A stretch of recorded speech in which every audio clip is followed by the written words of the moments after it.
Hello, my name is John McKee, a longtime member of New England Congregational Church, with a message to share with you today.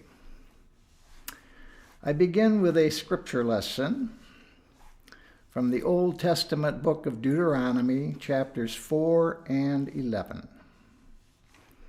Only take heed and keep your soul diligently, lest you forget the things which your eyes have seen, and lest they depart from your heart all the days of your life.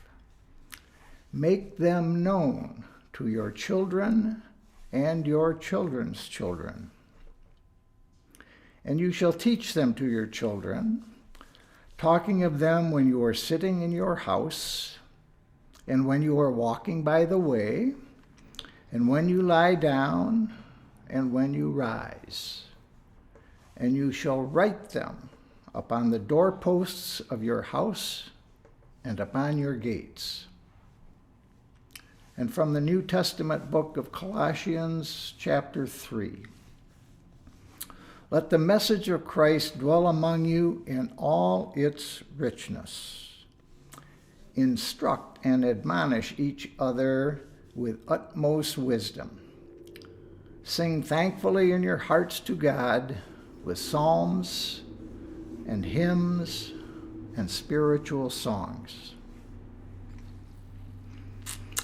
An ethical will?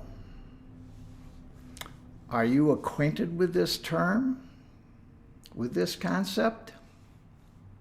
Most folks I have spoken with are not. So this educational video will hopefully explain an ethical will and in turn enlighten you as to its importance in your life and that of your loved ones. I have communicated some philosophical thoughts with my family over the past several years.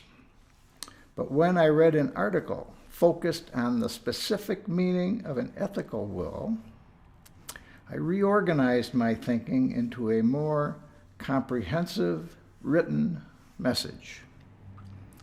I urge you to do the same. I especially encourage you during this pandemic period, when you are home and have more time available, to reflect, to think, and to write. But let's look further at today's scripture lesson. In the Old Testament and New Testament, the message is given to teach both the word of Christ, but also what we have learned in our lifetimes and what we value to pass on to our children, to our grandchildren, and perhaps to our nieces and nephews. Have you written a will or created a personal and or family trust in order to designate how your estate will be allocated?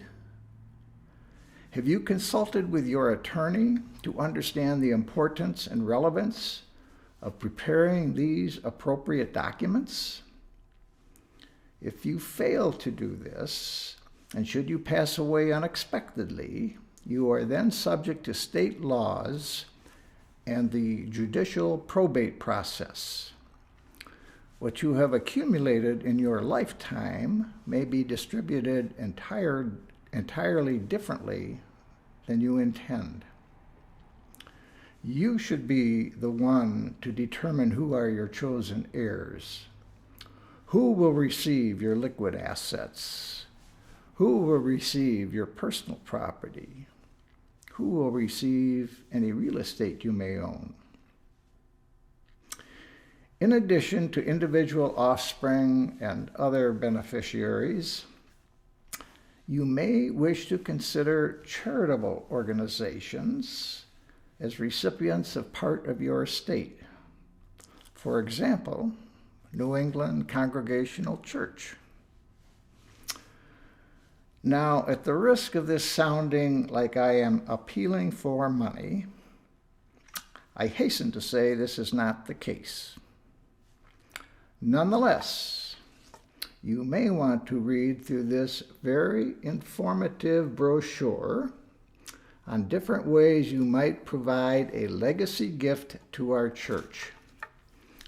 These are available in the literature holder next to the church office.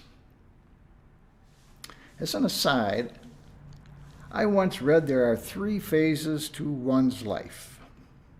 First, you spend 80% of your time learning, earning, saving, investing, and building your base of assets. Secondly, you then spend 15% of your time, essentially in retirement, trying to preserve and sustain what you have accumulated.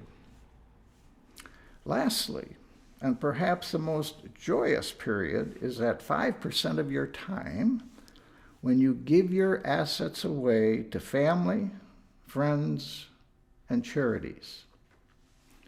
You may argue the percentages, but the concept does have merit. Incidentally, peer friends who are also members of New England tell me they are taking ski trips. Really, I said, at your age, you are still skiing? No, was the response. We are simply, SKI, spending our kids' inheritance. That's what you call a meaningful ski trip. And because providing an estate is such a personal consideration, there are some who choose to leave nothing or simply to die broke. Only you can decide what is appropriate in your circumstances. So what I have been suggesting is that you do need a formal will, a legal and binding document. If you do not have one, or if it needs updating, then do it. I am not an attorney. I simply believe this is a prudent course of action. Question.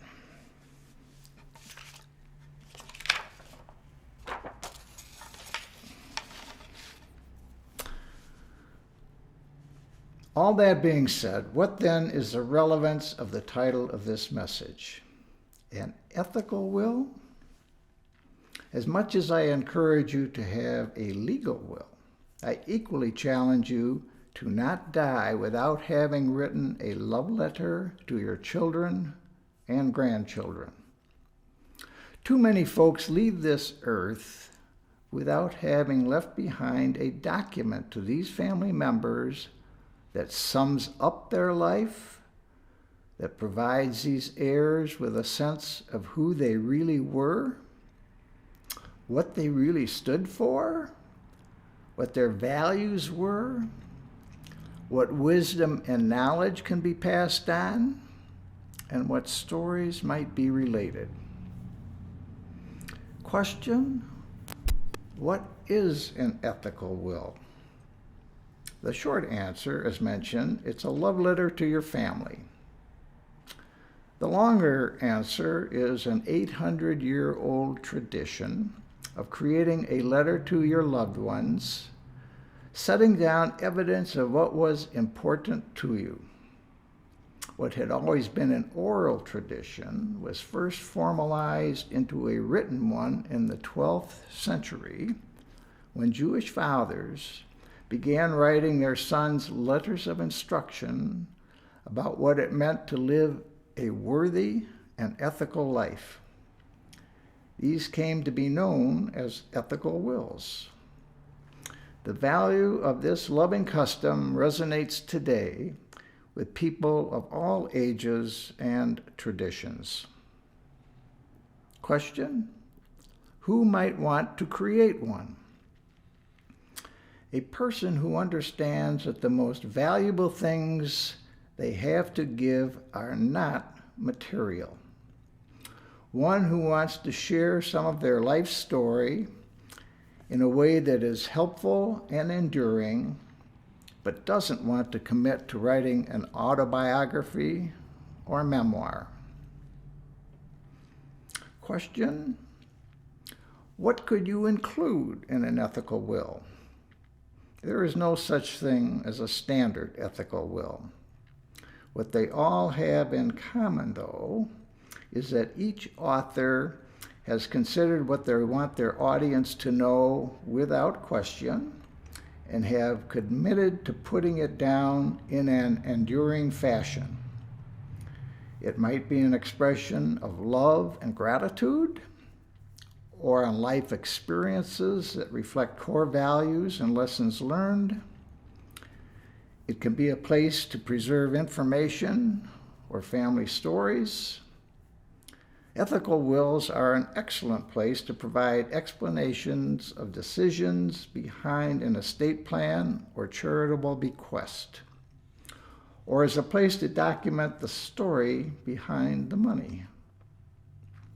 Some take the form of lists of snippets of wisdom, or in one case, a list of favorite movies. Watch these, its author said, and you will understand me. Question: what are the steps to create an ethical will? Consider your audience and your primary intention in order to find a focus. Ethical wills are usually short, from 1 to 20 pages. Start by writing something that will come easily to you. For many, this is finding words to say thank you. Most importantly, be yourself. The most timeless messages are often the simplest and most straightforward. It is good to think of an ethical will as a work in progress, just as you are. Date and sign what you are working on. Make sure it can be found, and feel free to add to it or change it as time and circumstances allow. Question: might an ethical will be shared during life? Yes.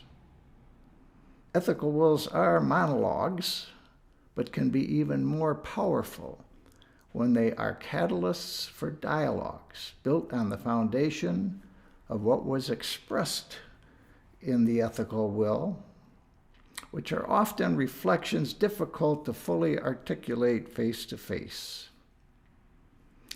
There may be lots of kids who don't want to talk or even think about a parent's death or what comes afterwards.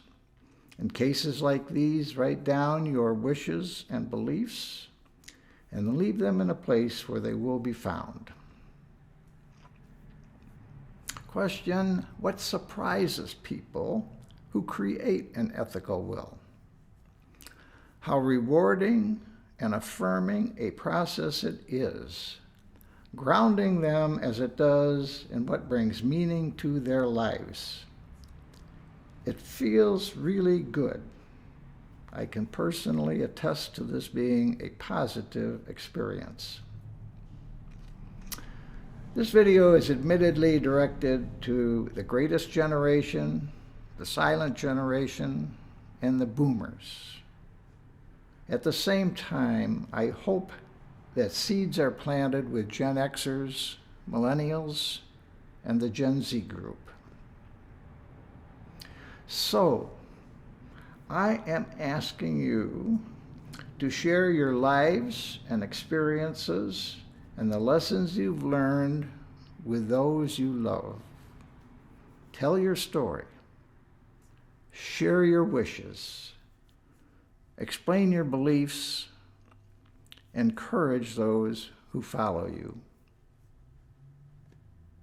You therefore need 2 wills. The legal will is one you will pay a fee to your attorney. The ethical will is when you will pay forward. In other words, where there is a way, there is a will. Thank you for listening.